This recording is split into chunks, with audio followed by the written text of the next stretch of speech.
ایک امیر آدمی کو انگور بہت پسند تھے۔ ایک دن جب وہ اپنے نوکر کے ساتھ اپنے آفس جا رہا تھا تو راستے میں انہیں اچھے انگور نظر آئے۔ انہوں نے گاڑی روکی اور 2 کلو انگور خرید کر نوکر کے ہاتھ گھر بھجوا دیے اور خود اپنے آفس چلے گئے۔ دوپہر کو کھانا کھانے کے لیے وہ واپس گھر آئے۔ دسترخوان پر سب کچھ موجود تھا مگر انگور غائب تھے۔ انہوں نے انگوروں کا اپنے گھر والوں سے پوچھا۔ گھر والوں نے بتایا کہ وہ تو ہم سب نے کھا لیے۔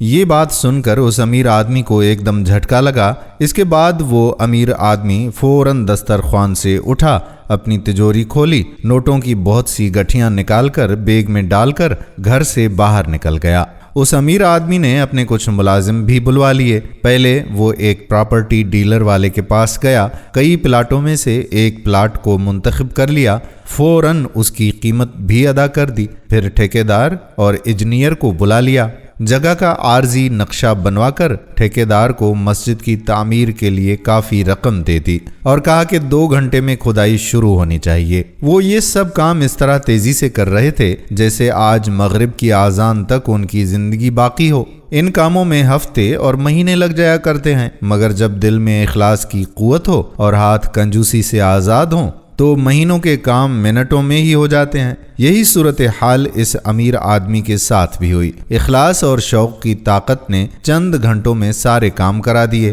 بہترین موقع کا پلاٹ بھی مل گیا، اچھا انجینئر اور اچھا سا ٹھیکیدار بھی ہاتھ آ گیا اور مغرب کی اذان سے پہلے کھدائی اور تعمیر کا کام بھی شروع ہو گیا۔ شام کو وہ امیر آدمی واپس گھر آیا۔ گھر والوں نے پوچھا کہ آج آپ کھانا چھوڑ کر کہاں چلے گئے تھے؟ بتایا بھی نہیں۔ کہنے لگا کہ اپنے اصلی گھر اور اصلی رہائش گاہ کا انتظام کرنے گیا تھا۔ الحمدللہ سارا انتظام ہو گیا، اب سکون سے مر سکتا ہوں۔ آپ لوگوں نے تو میری زندگی میں ہی انگور کے 4 دانے میرے لیے چھوڑنا گوارا نہ کیے اور میں اپنا سب کچھ آپ لوگوں کے لیے چھوڑ کر جا رہا تھا۔ میرے مرنے کے بعد آپ لوگوں نے مجھے کیا بھیجنا تھا؟ اس لیے اب میں نے خود ہی اپنے مال کا ایک بڑا حصہ اپنے لیے آگے بھیج دیا ہے اور اس پر میرا دل بہت ہی سکون محسوس کر رہا ہے۔ میرے پیارے دوستو، ہمارے نبی کریم صلی اللہ علیہ وآلہ وسلم فرماتے ہیں کہ جو اللہ کے لیے مسجد بنائے،